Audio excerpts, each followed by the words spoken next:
If you're like my family and thousands of others whose Christmas would not be complete without a trip to Gaylord Opryland Resort during the holidays, you are in luck, because not only are we giving you some of the inside tips to all of these amazing lights and decor, but I brought in a special guest to help us recreate the magic at home. Keatyn Klaus, welcome. Thank you for having me. I'm so excited because, girl, I need help. I got you. It's really not that hard. I got you. Stay tuned, because we're going to take you not only around all of these beautiful scenes here at Gaylord Opryland, but how to bring that into the home. You're not going to want to miss this.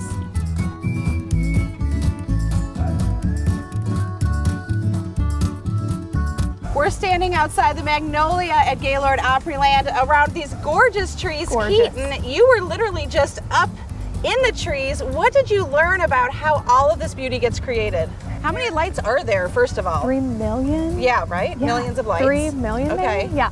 They have to take them down every year, but also they put them back up. They take them around the tree, zip tie them to the limbs, and then net them to make them safe for obviously all of us. But are there any little tips and tricks that you learned from watching them do this magic creation? Totally. When they say zip tie, those are my best friends. So that is something we use all the time, and I would advise everyone else to do the same. I need to know, look, I'm a girl on a budget. What are the quintessential items we need to have to really make that Christmas-scape come alive in our home? Totally.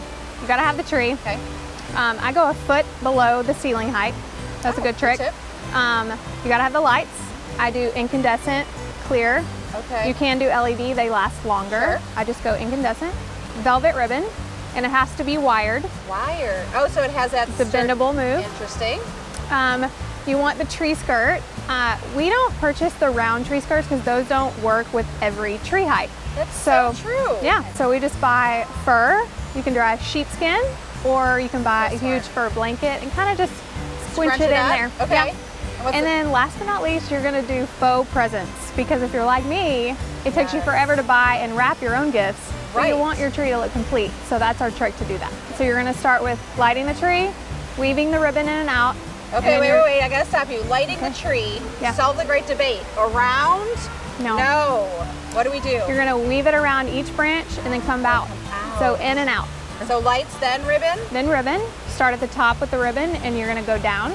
Not around? Not around. I've been doing it all wrong. And then your largest ornament. Okay. We do 5 to 8 inch balls, it depends on the tree, and then we put those deep into the tree so it covers any of those holes that you're seeing when you look back from the ground. So you have a really interesting tip to know where those holes are. when you scoot back when your tree is done and you squint your eyes, you'll see blank spaces. If you don't see lights there, then go back and maneuver those lights. It's like a Christmas Where's Waldo in our very own home. I love it. Exactly. The kids could help with that. For sure, it's a game for them. Yeah, absolutely. That's so fun.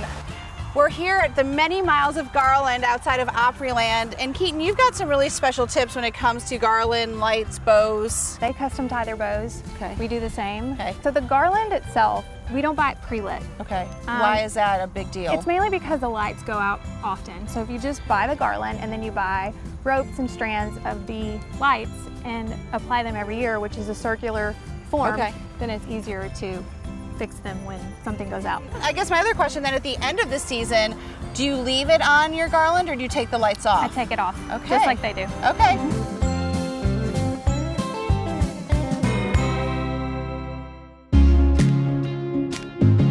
Keatyn, one of your pro tips is to use nature from your own yard for decor. How do we do that as we're holding pine cones? It's super inexpensive, right? And we all love that name. Absolutely. It's a good way to create a craft with your kids, if you have kids. It's just an easy way to throw them in a bowl. You can add a little snow to them. There's some different colorings here. Isn't there something that we can do? Is it flocking? Flocking. Tell me how to flock. You can actually buy it in a spray can, but if you don't want to go that route, it is a little messy. Okay. You can actually put craft paper on your table. Important step. 2 paper plates, some Elmer's glue, put it out, and then buy bagged snow, put that in the second paper plate, dip the pine cone in the glue, and then in the snow. Where you're going. And then your kids have it'll take them hours. Right? And then you have free decor. I love it. We've learned so many great Christmas decorating tips and tricks thanks to Keatyn Klaus, but there's nothing like experiencing this for yourself at Christmas. So if you're ready to come to Opryland, make sure you book at Christmas@GaylordOpryland.com for your country Christmas vacation or staycation now through January 2nd.